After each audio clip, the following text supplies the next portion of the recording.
So I just wanted to say a couple things I'm grateful for. Maybe like at least three. With the passing of my guinea pig brownie. And I couldn't really do this yesterday because yesterday was when it happened.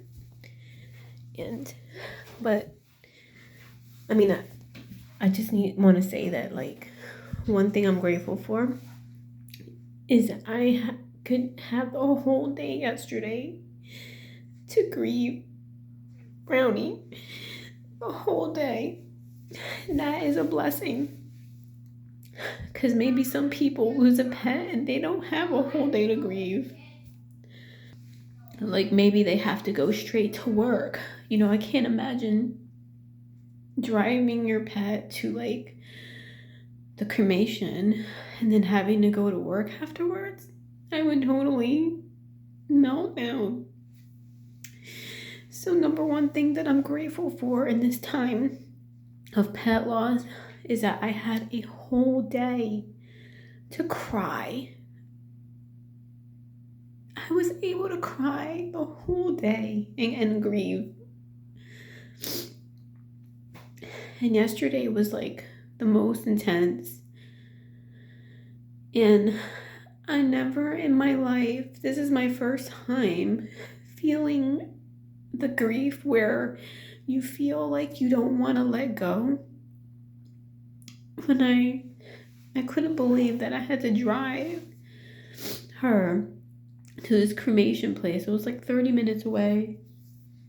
And then I had to leave her there, dead, It doesn't matter if they're dead. It just, you feel like you can't let go. You're like, if I leave for a year, I'm never going to see her again. Even though she's dead, I don't care. Like, you want to just hold them even though they're dead. I held her for, a couple hours, whatever. We were with her for a couple hours after she passed.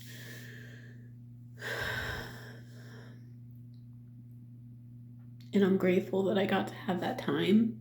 But it just didn't seem like enough. And I'll be honest with you. I wish I could have just held her there like for the whole day. Dead. I don't care. Just to have her there and to pet her fur. And just to love on her, even she's dead, But I understand that decomposition is gonna set in, and I can't do that, So when I had to drive all the way to this place,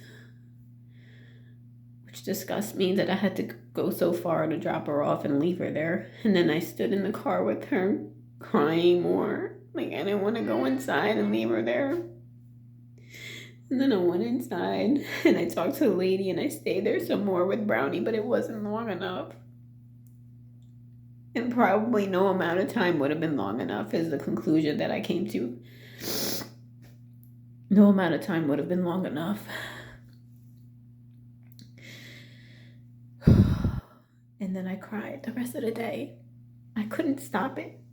It just kept coming and coming. The grief and the guilt. But I am blessed because I had the whole day to do that.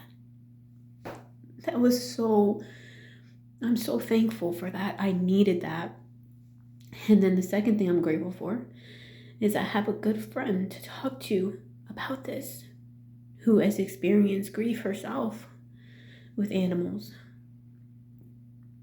And she even sent me $100. That's a blessing. I am beyond grateful for that. And the third thing, which I'm sure there's plenty more, but I just want to say 3 things. Thank you, Karen. Thank you for being there for me.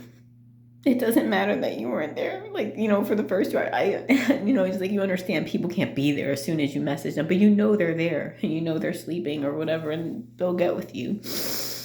You supported me the whole day yesterday. Thank you so much. And today and all the time, but thank you. Thank you for caring. And the third thing is there was a agency that was able to help me with the cremation fees also. They were a blessing. I was, I messaged them, and I didn't even know that they did this, but I just messaged them to let them know, because Brownie was supposed to have a vet appointment. That was a day too late. And that's one thing that the goat tries to say. Like, I was a day too. If her appointment had been the day before, she probably wouldn't have died. Maybe the next day, I don't know.